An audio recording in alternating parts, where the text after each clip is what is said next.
Coming up, the New York Football Giants are in preparation for preseason game number 2 against the Texans, but already coming off of weekend practice, an injury to stud rookie wide receiver Malik Nabers, trying to figure out the QB room as the injury to Drew Lock looked a little bit worse, and the return of fan favorite Evan Neal. We dive in on all the roster takeaways and grades coming out of the Lions game next.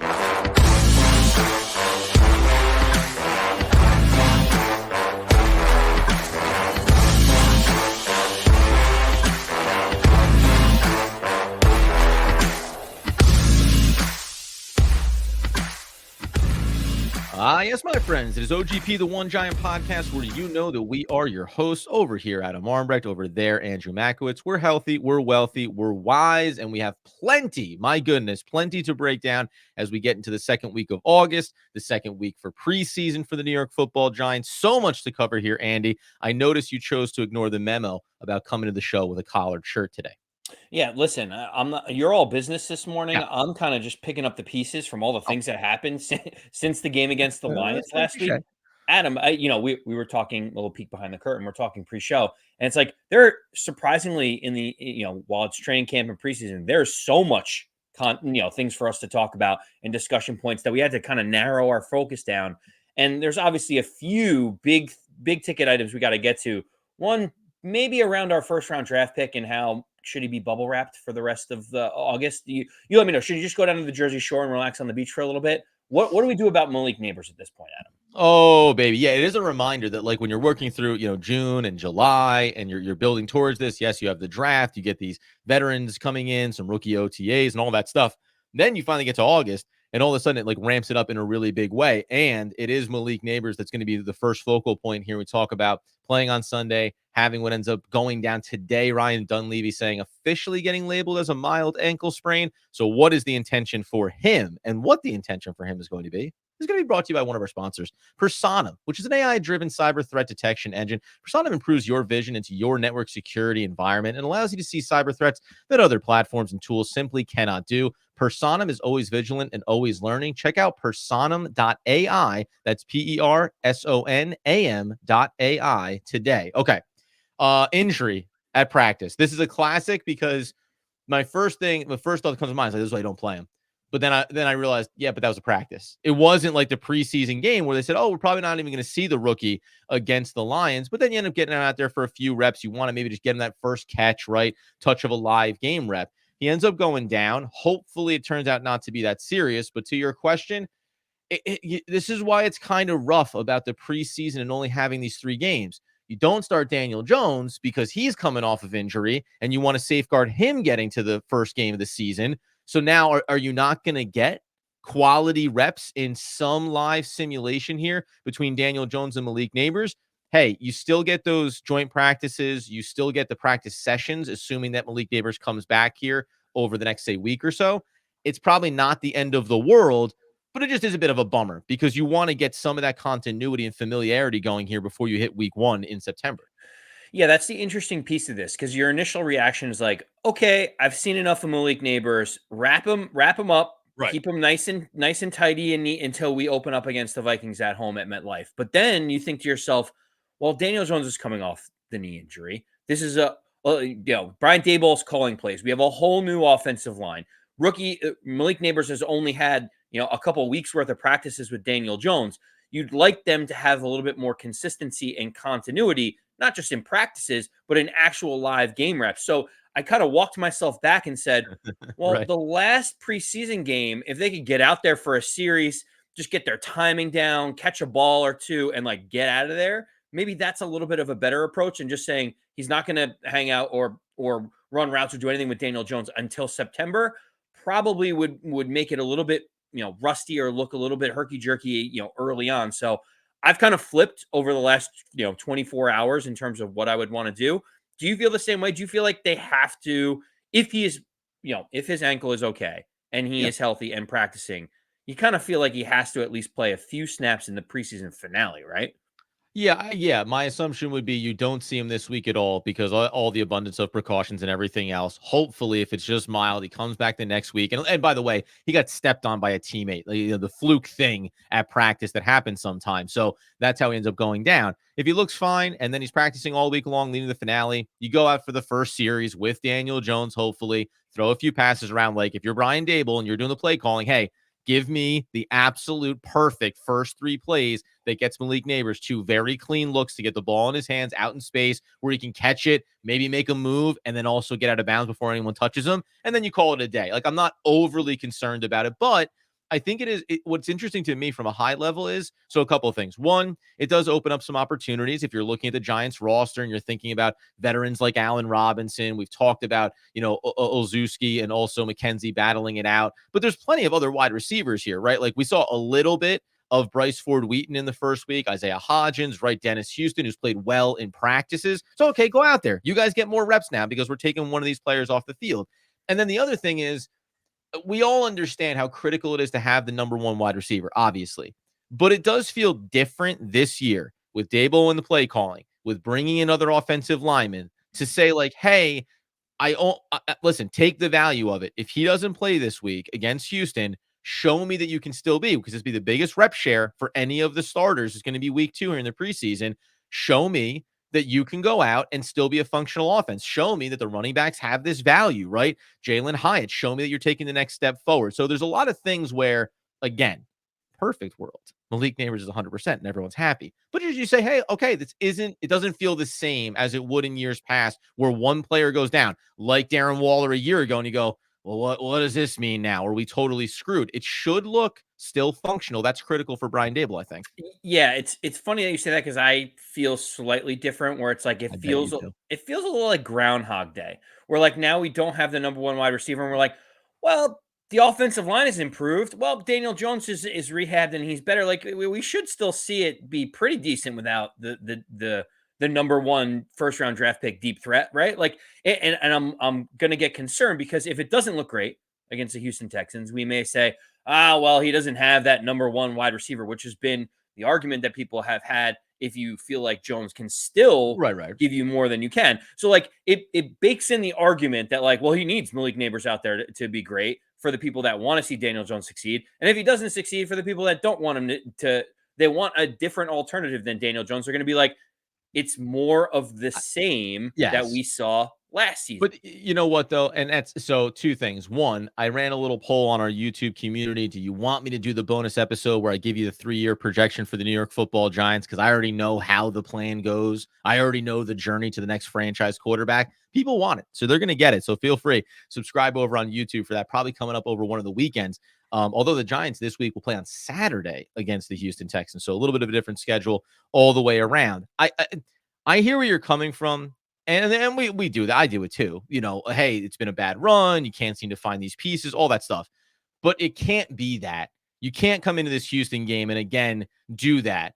Hey, well, if only he had the number 1 receiver, if only this, if only that. It has to be going into year 3 that you look at it from a GM level with Joe Shane, from a coaching level with Brian Dable, and say, no, like we're at the point now where the roster has turned over enough. We've brought in enough of our pieces, free agency in the draft, to say that we still need to be able to look at it and say, hey, this looks pretty functional. This looks pretty good. And a good example of that, Andy, will be the thing that we talk about next, which is the quarterback room, where coming up in a second, we'll look at Drew Lock going down.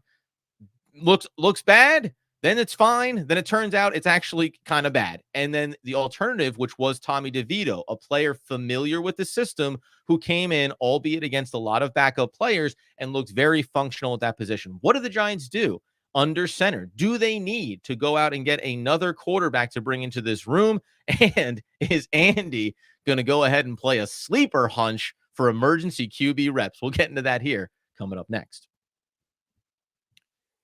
As we continue our conversation, now turning it over to the QB room, we remind you that today's episode is also brought to you by Potential, Pietential.com. Potential is an online, wellness assessment tool. It's free for individual users. It sets a baseline for your well-being, gives you tools to improve over time, and tracks your progress as well. I've often said, players going into a big season, rookie year or otherwise, a great way to make sure you're staying balanced. It's also great for just John Q public like Andy or myself, making sure that day to day you're achieving the goals you want to and finding new ways to do it. So check out Pietential.com today. That's Pietential. And Andy, the QB room. Now, if you want me to flip the script on areas of concern, you go from last year where you have Tyrod Taylor. Obviously, he has his own injury issues as well. You said it before in the offseason, you weren't a huge fan of the dollar amount that got allocated to Drew Lock. I don't think any part of that was attached to injury concerns when it came to him. But unfortunately, he goes down. He goes down in the first preseason game, playing behind a lot of backup offensive linemen. And now when you look inside that room, where are you on that concern level when it comes to getting through the preseason and then going to the regular season as currently constituted? Yeah, I mean, it's tough because for a while, by the way, was the official timeline for Drew Lock's, for his injury they're time. like, he'll be Classic. out a little bit. It's a for hip while. pointer, which like you could be back the next day, but then there's also like some bruising and an oblique strain, which like if you've ever watched baseball before, when someone says an oblique strain, you're like, I'm not seeing this guy for 3 months. Like, How he dare can't you swing a accuse bat me of ever watching forever. baseball before? So if you can't swing a bat, you probably can't throw a football 50 yards down the field with a 320-pound linebacker coming at your face. So this is tough for me for a couple things. One was because Drew Lock looked so bad in that preseason game. I really wanted him to get back out there. And like, even though he's been in the league a few years, it just would have been nice to see him complete a few passes in Daboll's system and look a little bit more comfortable than he did. It is highly unlikely that he is going to be back to play in either of these preseason games, which means that Tommy DeVito becomes ever more important to the Giants. We mentioned before about, the Giants only kept 2 on their initial 53-man roster last season in Daniel Jones and Tyrod Taylor. It feels like because Drew Lock is injured, Tommy DeVito is going to play the lion's share of snaps in this next game. He might even play the lion's share of snaps in the preseason finale as well. To me, I kind of believe the Giants have to bring in someone else. Daboll said they're not bringing anyone else in at this moment. He kind of caveated it with like, this second, as it stands today, we're not bringing anyone in. But I have a sneaking suspicion on 2 things that the Giants are doing. But I want to get your thoughts on the idea of, Drew Lock not getting out there, which is a little bit of a bummer, and also like what this means for Tommy DeVito. Yeah, the Drew Lock piece is a bummer just for familiarity of the system, because I don't put a lot of stock in him not looking good in the first preseason game. I put stock in the fact that not having more preseason games and not having more reps with the team is going to be unfortunate if Daniel Jones goes down. And listen, while you need to be prepared for potential injuries with Daniel Jones, obviously with his history, I don't think you want to assume that Daniel Jones is going to get injured, right? So it's this weird balance. It's like we're all sitting here saying, well, obviously Daniel Jones will be out week 3. So you need to have a quarterback ready. Like, you want to err on the side of optimism. When it comes to Tommy DeVito, we talked about him last week. He looked good. He looked comfortable. The only detriment here, if you told me right now that you go into the season and Drew Lock, they say, hey, he's right there. We're not sure if he'll be ready week 1 or not, but he'll be good to go by week 2 or week 2 of the regular season. So in a worst case scenario, Daniel Jones is going to miss half a game. He's going to go down, whatever it may be. I'm probably fine running with Tommy DeVito at this point. What you lose, obviously, in the deep passes down the field, and what's a big component of Brian Daboll's offense, that's going to hurt you. But at least initially, and he can go ahead and confirm or deny this in preseason game number 2, it looks like his understanding of the system is going to get him far enough to be a viable option in the short term. My pushback on, well, right now they're saying, but maybe they will bring someone in. Name the guy. Name me a player, because they put out a name and I was immediately, there was some reports about this, like disgusted by this initial name. But give me who is your top guy that you would bring in before we get to your fun little Tyreek Jackson operation? Well, it's a very, very simple one. This is easy. You can draw the lines pretty simple in connecting the dots on how this happens. But quarterback Nathan Rourke is going to be the guy that the Giants bring in here. And like, you could push, if you were playing poker, I'd push all the chips in the center of the table right now that he will be signed. He was just released by the Atlanta Falcons, Adam. But listen, the Giants claimed Nathan Rourke on May 7th, 2024. He went through their entire offseason program until only a couple of weeks ago on July 28th, when the Giants waived him and all of a sudden the Atlanta Falcons picked him up. So he's been in the system for all of the preseason and all of like camp and stuff. He is just such a natural and logical person who is there for a few months, knows the system. If Drew Lock can come back, he's a guy that you don't feel too bad like moving around. It's not like you're bringing in Ryan Tannehill, where it's like if you bring the guy in, he's got to be on the roster. Nathan Rourke knows the system at least more than probably some other guys do. Can come in, could probably play a handful of snaps in the preseason game on Saturday, so that Jones plays a quarter, DeVito plays 2 quarters, and Nathan Rourke, finishes things off. To me, this is as clear as day. 26-year-old Canadian football player, won a bunch of awards there, has bounced around from the Jaguars and the Pats, things like that. Adam, and he doesn't have any NFL reps under his belt, though. Actual live reps, right? I don't believe so. Not that I've seen anyway. Right. Yeah, he was like he's getting camps. He's getting camps, but he's never gotten on the field in an in-season game. Yeah. Yep, he was signed to the active roster for the Jaguars once.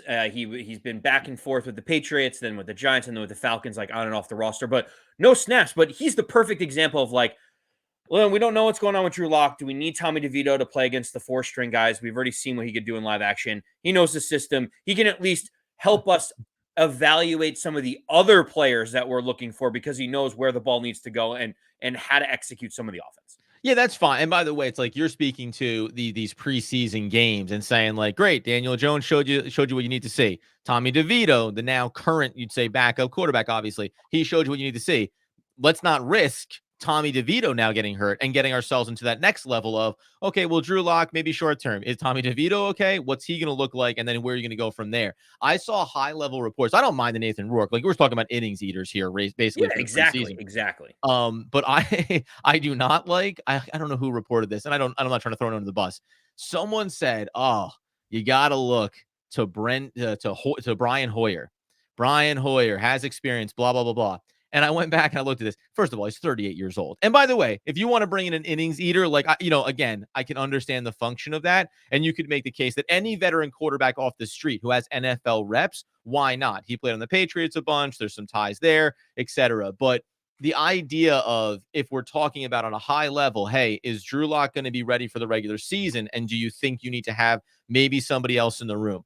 Bringing in a quarterback who would need to combine his past 7 seasons to come close to the yardage total that Tommy DeVito threw for last year for the New York Giants. Like, it just didn't add up. And they were regarding him as being like the backup replacement if Drew Lock goes down going into the season. And I could not even swallow my coffee at that point in the morning when I read that, thinking like, this cannot be the world that the Giants would ever live in if they had to restructure their QB room in a significant way for the regular season. I couldn't agree with you more. It would be pointless for that to happen. You may as well give Tyreek Jackson, the emergency QB at tight end, some reps. They already said that they are giving him some reps in practice. I had mentioned this last week on the pod, like tongue in cheek, like, hey, maybe he could be like the emergency guy and he could sling it. Next practice, he's taking snaps at quarterback. I found that kind of funny. The one veteran name that I'm going to give you, and then we can bounce back and forth, is if you're going to go the veteran route, it's definitely not Brian Hoyer. It should be Matt Barkley, who's 33 years old. He's not as old, but was in the Buffalo Bills system, has been with the Giants before. Like, if you're going to bring in a veteran, you bring in the 33-year-old that, like, maybe he could actually, like, play a couple snaps in a real game at some point, like, if you ever needed him to. Why not bring him in if you're going to go the familiarity route? But either you go with the 26-year-old guy that you may sneak onto the practice squad and hope that he stays with you, or you're bringing a guy that knows Daboll's system for a few years that can kind of right the ship for you. And just last, this is like a philosophical question. If the Giants had to restructure their thing, if they had to go to the regular season, would you be comfortable with Tommy DeVito as the primary backup? Say it's that Drew Lock's going to miss the first 4 weeks of the year, which we don't believe is going to be the case. But if he's going to miss the first month of the season, would you be comfortable riding week over week with Tommy DeVito as the primary backup, regardless of who's there at the third string? Yes, because I think that his learning of Daboll's system and being familiar with the offense outweighs a few other guys that may be more accomplished in the league that would have to come in and have a limited amount of plays and snaps that they could do. So for me, like, the familiarity is the tie goes to DeVito in this one. Yeah. So I would be fine with him. You obviously don't want it that Tommy DeVito, if Daniel Jones goes down with a knee injury, is your 14-week starter for the rest of the season. But like, in a pinch, you need a game or two. He knows the system. He showed that he can at least move the ball and throw the ball downfield. He's totally fine for me. Confirmation too, by the way, it's like Tommy DeVito needs to confirm this week with no Drew Lock. After Daniel Jones gets his reps, you're going to be taking on a slightly higher potentially level of opposition because more starters are going to get more reps. There's the world where, as we see this, especially in weeks 2 of the preseason, teams are bringing out their starters at a certain point, but do they overlap a little bit? So you may be, facing number ones while you start to have some backups in front of you. So how Tommy DeVito performs this week will go a long way to building that confidence within the fan base. Coming up here next, I'll have a footnote about Tyreek Jackson, the emergency QB for the New York Football Giants, and then we'll turn ourselves over to grades coming out of that Lions preseason game. Are there some silver linings across the offensive line? And where will Evan Neal, returning from injury, fit into all of that? We'll do that to close out today's episode coming up next. Oh, as we remind you, get over to YouTube, subscribe, turn on the alerts, and on that podcast feed as well, as OGP is rolling strong through August, heading towards that regular season. Quick footnote before we talk offensive line and grades coming out of the Lions game. Tyreek Jackson, for me,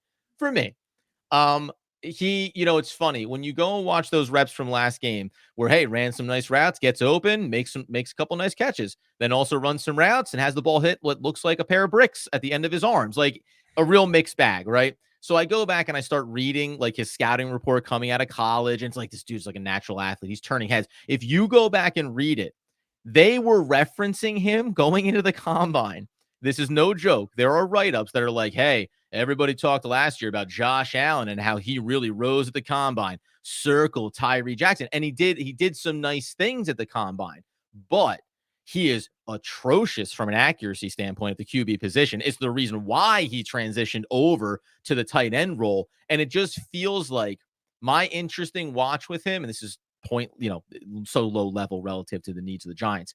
But the interesting part is like, this is a classic, oh, this guy is such an athlete, but is he a football player? And I don't know if he fully is. So interesting to see how he performs, especially even inside the tight end room first and foremost. It is funny because obviously Isaiah Simmons is more accomplished, but like Isaiah Simmons on the defensive side of the ball is kind of like that freak athlete that you're like, he's so talented that we have to find a spot for him. And you're like, well, maybe it's not at the linebacker. Maybe it's at the safety. Well, maybe it's not safety. Maybe it's nickel corner. And you're like trying to find a way through. But listen, Tyreek Jackson coming out of Buffalo, like Adam, his relative athletic score. I know people must roll their eyes when we talk about this, but I think it's a really good indicator of like taking all the athletic attributes and putting them together. Tyreek Jackson was a 9.95 out of 10. He had elite size, elite height, elite speed at 4.59. Like he is elite when it comes to being an athlete. And that's what the Giants are trying to figure out. It's like, can we get the ball in his hands? Can we do something? Is it at tight end? Could he be a fullback in certain situations, considering he's 6'7", 249? Like Adam, I was thinking about this, and I don't want to derail the podcast. I promised you before the show I would not derail the podcast.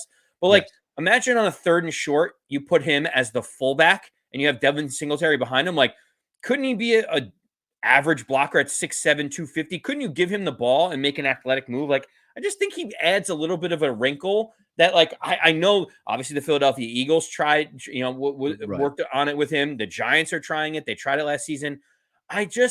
There may come a time where this guy can, like, find something. I want to squint hard enough and find it. There's worse, practice squad spots to spend than on a guy like Tyreek Jackson with all those measurables and that kind of RAS score to say, hey, why not? Because that room is filled with what you hope are guys you can call up on Sundays if injuries happen. And then also, yes, the potential, right? Guys you can maybe develop and turn into something. That being said, the other thing that happened here in terms of injury updates, because there's a lot going on. Guys are dropping like flies. But one guy making his return is Evan Neal. Before we talk about players that performed against the Detroit Lions, where they kind of stood in terms of the hierarchy of the right tackle room, maybe the tackle swing position as well. What did you take away from Evan Neal as he first gets back out there, gets in front of microphones, by the way, too, and maybe offers a little bit of a contrast in terms of his perspective going from top draft pick, high-end talent, combative with the fan base, to where he is today? Yeah, so I find it fascinating that, Evan Neal comes off the PUP list. He gets in front of the camera. They start asking him questions. And if you remember, Adam, you can just think back to like a year when everyone was ultra critical about Evan Neal, and he kind of bristled at all the media. he kind He's of a bristled lion at people that sometimes. were booing him. The fans weren't happy with his performance, and he was like, what did he say? They were like garbage men and whoever. Like he really offended everyone with like his like, these garbage people are, like garbage men and whatever. Anyways, he came out completely different, and you could tell he kind of ate a slice of humble pie, right? Like that's what it felt like to me. And his quote when they asked him about what was going on, this is a little long-winded. I'll turn it over to you for tell me how this lands to you. Yeah, it's a big year for me, Neal said. I'm not going to sit here and act like it's not, but at the end of the day, the past 2 years, they weren't perfect by any means, but I feel like they were solid. They definitely weren't what I wanted them to be, but a lot of things that happened were just out of my control. Just like the future, it's out of my control. I can only control the present and how I approach every single day, and that will be an indication of my future. I mean, you want to call it humble pie. There's enough caveats in there. Whereas like, it's out of my control, whether it's injury. Like he didn't say I had injuries and that set me back. He could have said, now you can say it's good that he doesn't reference, offensive line coach. You need to throw, past coaches under the bus, right? So it can all be put into perspective. Listen, I kind of, and this is always where Andy and I sometimes split off on the podcast. I don't care about the, the perception of it or the PR of it. What I care about is how does he play on the field? And what does it look like when he gets back on the field? It is a critical year for him. At a minimum, you take away, hey, all I can do is control every day, get out there, put in the reps, put in the work. And when we sit here today and we look at this roster, and we're going to do another episode talking about grades coming out of the Lions game for the entire team, players that stood out, guys that matter for different, areas, whether it's special teams or otherwise. But if we're going to get into the offensive line play, I mean, first and foremost, before we talk about the Lions game, let's talk about Jermaine Eluemunor, right? You bring in Van Roten, you set up the offensive line, we think, where you can plug and play the starting five right now. Where does Evan Neal live inside of that discussion? Can he battle for the starting right tackle job in your mind right now? Well, so Evan Neal has talked about like I'm a tackle in the NFL. This is how I play. Like that's always has been like resistance to like, hey, will you move around? Will you be the backup? Will you be the swing? Like he's like, no, I'm not doing any of this stuff that you guys are mentioning. But in this interview, Adam, he said he's willing to play quote unquote whatever role that I am asked to do on the team. This is the first time that he's ever said that. Like he's kind of resigned to the fact that if he tries to hold his ground to say, I am only a starting right tackle, he may not see the field at all. How do you improve your value if you can't even get on the field? So for me, I hear him say that he's willing to do whatever is necessary for the team. The question is, what does the team need from him? I feel like you and me go back and forth. We're like asking each other the same question. It's like, what is Evan Neal's role? Should he be the right tackle until further notice? Should it be Jermaine Eluemunor until we see Evan Neal on the field? Like where does Evan Neal even stand in the pecking order right now? Yeah, I think it, anyone that thought, and because I disagree with it at the time, I didn't think, I thought it was open competition. I didn't think it was Evan Neal's job to lose in camp if he had started healthy. Now he's coming into this mix. Now you've brought in Van Roten. And if we go back to the Detroit game and what makes this next game, we'll talk about this more throughout the week. So interesting is go back to it. Now we said Joshua Zuda, we thought he looked pretty suspect in pass blocking and pass protection. He graded out again, PFF. It's just one reference point, but a 63.8. Now, by the way, in run blocking, he was 93.1. Okay, so he's doing one thing incredibly well, and you get a couple of really explosive runs from a guy like Eric Gray, and it's going to help those grades, certainly for everybody across the line. But even beyond that, Jalen Mayfield came in. He also had reps at left tackle. He graded out 65.2 pass block, 78.5 run block. Okay, now that's the left side of the line. That's behind Andrew Thomas. That's fine. But if you continue down the line, you can also look and say that Miles also played reps and gave you a 67.5 pass block. Awful against the run, 55.8. When you start to work through this and then get to Kajust, who looked bad, by the way, who looked bad again in pass protection, 31.4, 64.4 in run blocking. Maybe that's your first avenue in. That's your first opportunity here to say, when you come out this week, Evan Neal, first thing you can accomplish is look like you are the best possible backup for Eluemunor at right tackle. And then you go from there. If you look so good that you believe you should be capable of winning that starting job, okay, we'll have that discussion. Eluemunor, who already has experience at a lot of different positions, you can reconfigure your line accordingly. But I'm not going to sit here and talk about, well, let's give Evan Neal reps all across this line and see where he might fit. Because you can get into these other spots on the line. Other guys are already grading out really well at other interior positions. I'm not starting to muck it up to try to pigeonhole or force Evan Neal into a role for this team. Go out and prove it. And it starts by getting reps this week against Houston and showcasing that you have improved and you're learning underneath Brasillo in the offensive line. I could not agree with you more on this Perfect. one, Adam. I am totally in your camp on this. Why are we messing this up? We brought Van Roten in. We signed John Runyon Jr. You brought Schlottman in. You have Stinney. You have all of these guys that need to figure out the guard position. You're going to throw a guy in Evan Neal into the guard spot and hope just because he was a first-round draft pick and he's never played the position before that he's just going to be good at it all of a sudden? And sorry, by the way, because I know we're going to expand full team, but just to clarify it as well, if you want to go that route, everyone knows I love to get lost in the numbers. I'll tell you that Marcellus Johnson came in and he graded out 78.6, 75.5 on his splits. I can tell you that Stinney came in and he played 82.9, 66.3. That Kubis came in and played 79.9, 66.3. And then even McCathan came in and played 82.7 and 67. So again, that's your first sample size, first preseason game. But interior, you got good samples from guys and you already feel like you're trying to find depth for them on the interior. You want to know who did not play well? You just mentioned how the interior is playing better. Yeah. Look no further than the guys that are fighting to be the right tackle on this roster, or like backup swing tackle. Look at you mentioned Kajust. He had a 31.4 pass blocking grade as a right tackle. You can't have a 31.4. And then you're like, okay, well, in relief, at least we had Matt Nelson come in. Matt Nelson had a 29.9 in pass blocking grade. The two guys that are competing behind Eluemunor and behind Andrew Thomas as like a backup swing tackle whatever, are not doing anything on the field. So like we don't need more people that could potentially play guard.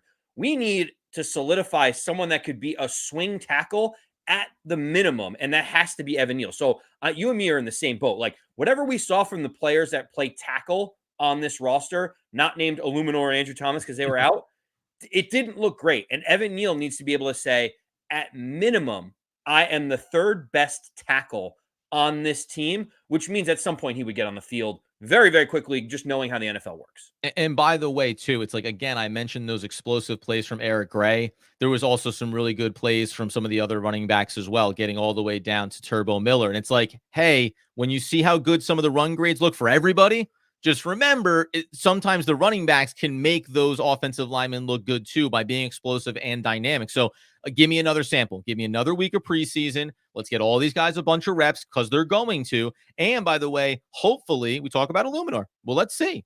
Right now, remember, technically, originally, Eluemunor was not going to be the starting right tackle for this team. So you are going into a new version of what you want this to look on game day starting in September. And that's okay because we like the veteran Van Roten. Where is he going to peg in? We think we know that starting five. So go out and show me that this starting five looks pretty darn good, right? That's step one. And then all the other battles is great. If you start to tell me that some of these guys on the offensive line who are supposed to be plug and play starters look a little shaky, well, now we're having a different conversation. So that being the case, we're going to, as I said, go through these grades coming out of the game. There's some eye test stuff that we took away too. It's how we say when we look at Azudu, you got beat up a little bit coming around the edge from a pass protection standpoint.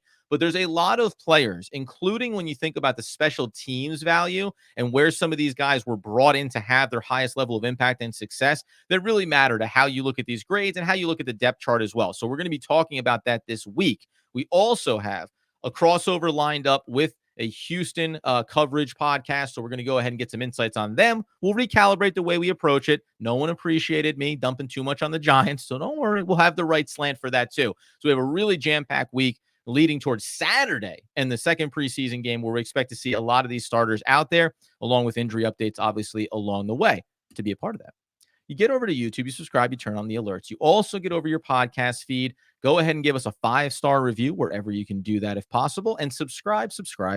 Also check out Personam.ai and Potential.com. Support our sponsors if you so choose. But until the next time, until the best times, as Andrew Makowitz would want, need, and nay, demand the people know. As always, let's go Big Blue.